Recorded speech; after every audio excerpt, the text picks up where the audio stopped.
Hi, welcome to another edition of the Alan Rosenberg Show. So you know Aqualung and you know Locomotive Breath and you want to get into Jethro Tull, but they have a huge discography and you don't know how.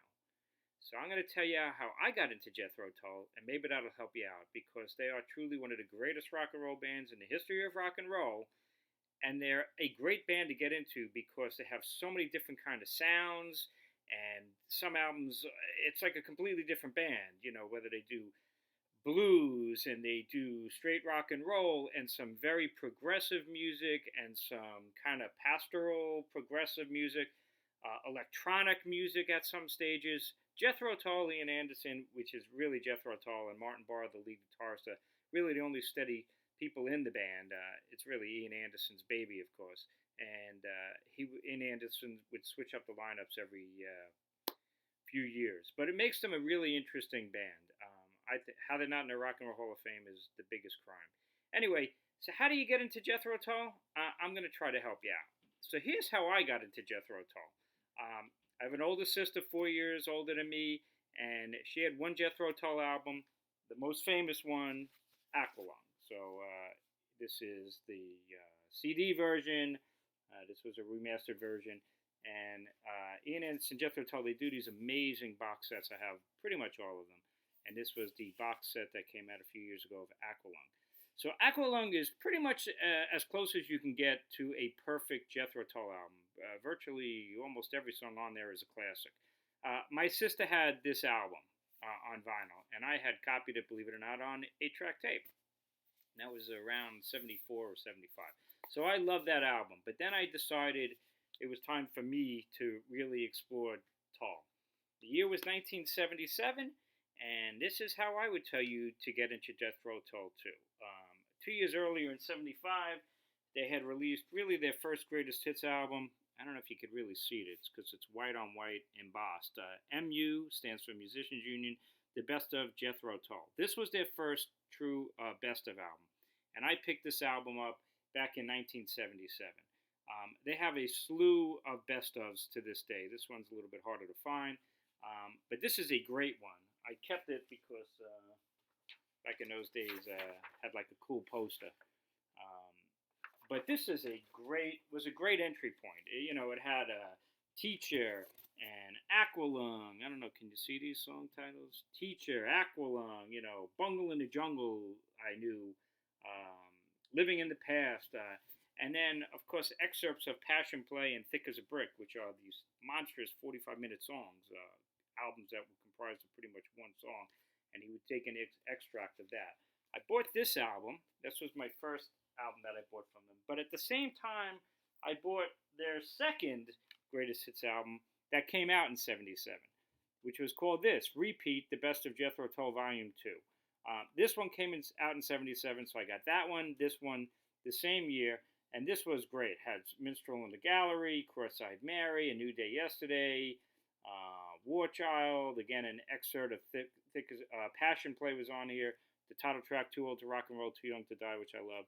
So my entry point was those two best ofs, and on Columbia House, I picked up their new album at that time, Songs from the Wood, which to me is still my favorite Jethro Tull album to this day.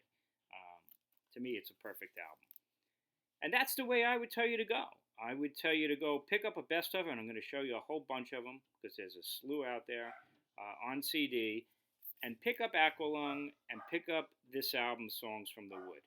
This album, from beginning to end, to me, the title track, Jack in the Green, Cup of Wonder, these pastoral kind of, but it's still progressive. I mean, the title track, Songs from the Wood, it says the country set, but it's so progressive. I mean, you have to be an amazing musician to play that. The vocals on there, the arrangements are just incredible. It's got some hard rock on there, rocking songs like Hunting Girl, Pibroch Cup and Ham with this really cool electric guitar, but it's also got this great melodic. The Whistler was the single, is a phenomenal track. Ends with Fires at Midnight, and Ring Out Solstice Bell, which is kind of a Christmassy kind of a song. It's just a beautiful track. So if you could afford it and you want to give it a try, get this box set. But there is a single CD version of Songs from the Wood, and that's the way I would tell you to get. get this one, get Aqualung, and get a best of, and I think you will love Jethro Tull.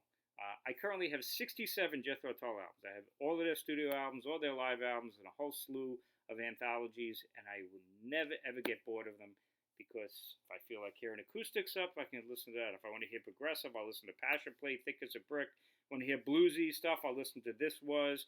If I want to hear a mixture, I'll pick up and listen to a best of. If you like songs from the wood, there's a sister album that came out in '78 called Heavy Horses. It's almost as good. I love Heavy Horses. This is the box set of that. And then if you really like those, the third album in the trilogy was this one called Stormwatch, which really is a different sounding album. Not as pastoral. This is a dark, moody album, but it's phenomenal. If you want to hear the most beautiful instrumental, listen to Elegy from this album, which is about the only song by Jethro Tull that Ian Anderson didn't write, but it's so haunting from Stormwatch. This is a single version of that.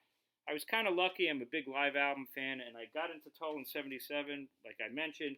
The following year, they released their double live one called Bursting Out Live, which is a classic '70s double live album. Great live set. Where do you start as far as best ofs? Go to a used record store, and you can find original masters, and all of these albums are just chock full of one great song after the other. They have great box sets. Behind my shoulder is the full 20 years of Jethro Tull box set, but this is a tremendous single album distillation of that box set. This is a great double CD, the Best of Jethro Tull 25th Anniversary Collection. The very best of Jethro Tull. This one, they fit a lot of songs on it, so they edited some of them down, like the title track of Heavy Horses is edited down. Here's a triple CD, 36 greatest hits of Jethro Tull. That was kind of a bargain bin kind of a thing. Some of my favorite Tull is their acoustic stuff. They even have a best of acoustic Jethro Tull album. This is phenomenal. It's got some solo Ian Anderson on there. There's some cheap ones. There's one called Through the Years, and this is deeper cuts. Wind Up from Aqualung, amazing. Budapest from Crest of a Knave, one of the greatest things you'll ever hear. And The Whistler from Songs from the Wood. And then their 50th anniversary, a couple of years ago, they released this triple set called 50 for 50, 50 tracks. Phenomenal. Box sets, these are hard to find, but Ian Anderson does an amazing job with his reissues. This is the 25th anniversary box set in a cigar box, and one of my favorite box sets of all time, 20 years of Jethro Tull, 3-disc collection. Go out and check out Jethro Tull. You'll love it. One of the greatest bands in the history of the world, and you'll never get bored from them because they're just so different and unique. Nobody ever sounded like Jethro Tull. Totally unique band. And Ian Anderson, a musical, lyrical genius in my mind. So thanks for tuning in. Go check out Jethro Tull. You'll love it.